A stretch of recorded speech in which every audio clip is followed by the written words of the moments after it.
எப்படியாச்சும் அன்பை கண்டுபிடிச்சிடணும் அப்படின்ற ஒரே முயற்சியில் வந்து ராஜேஸ்வரிட்ட வந்து என்ன சொல்றாங்கன்னா, புதுசாக ஒரு சிம் கார்டு வச்சிருக்கீங்க, அதை வச்சு நம்ம அன்பிட்ட வந்து ட்ரை பண்ணி பார்ப்போம், கண்டிப்பாக வந்து நம்ம நம்பர் என்ன எடுக்க மாட்டாப்ல, இந்த நம்பருக்கு எடுத்து பேசுவாப்ல அப்படின்னு சொல்லிட்டு பண்றாங்க. பட் நடந்தது என்னவோ பார்த்தீங்கன்னா, எடுத்தது வந்து பார்த்தீங்கன்னா நம்ம கண்மணி. ஒரே ஷாக்கிங்காக ஆகி போகுது நம்ம வெண்ணிலாவுக்கு. என்னடா நாம ஃபோன் போட்டது வந்து அன்புக்கு, ஆனால் எடுத்தது வந்து நம்ம வெண்ணிலாவை, அதாவது அந்த கண்மணியா இருக்காளு அப்படின்னு சொல்லிட்டு ரொம்ப யோசிக்க ஆரம்பிக்கிறாங்க. இதை எப்படியாச்சும் நம்ம வந்து 2 பேரும் அப்போ ஒன்னா தான் இருக்கிறாங்க அப்படிங்கிறது கன்ஃபார்ம் ஆயிடுச்சு. பட் ஆனா வந்து எங்க இருக்கிறாங்க அப்படிங்கிறது வந்து தெரியல, ரொம்ப சைலண்டா இருக்கிறாங்க.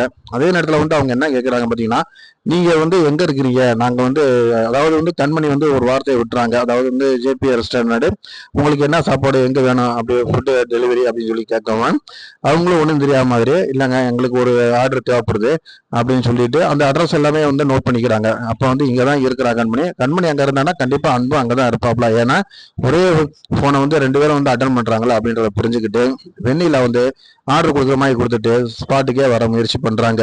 இது ஒரு புறம் இருந்தாலும், ஒரு பக்கம் வந்து பார்த்தீங்கன்னா கண்மணி வந்து முழுக்க முழுக்க வந்து ஒரு ஹெல்த்துக்கு என்ற சாப்பாடை நம்ம கொடுக்கணும் அப்படின்னு சொல்லிட்டு எல்லாமே பண்றாங்க. அதை வந்து அந்த ஏரியாவில் உள்ளவங்க எல்லாருமே ஆச்சரியப்படுறாங்க. எப்படி நீ இந்நேரம் சண்டை போட்டுக்கிட்டே இருப்பிய அவர் கூட, ஆனா வந்து இப்ப மட்டும் வந்து இவ்வளவு அன்பா அவர் கூட நடந்துக்கிறிய, இதுல ஏதோ ஒரு இடிக்குதே அப்படின்னு சொல்லி எல்லாரும் கேட்கறாங்க.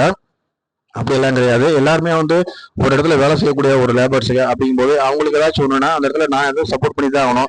நாளைக்கு எனக்கு ஒண்ணுன்னா அவங்க எனக்கு சப்போர்ட் பண்ணுவாங்களா, இதுல என்ன மாற்று கருத்து இருக்குன்னு சொல்லிட்டு நீங்க நினைக்கிறீங்க அப்படின்ற மாதிரி கண்மணி சொல்லிடுறாங்க. இருந்தாலும் மற்றவங்க எல்லாருமே யோசிக்க ஆரம்பிக்கிறாங்க.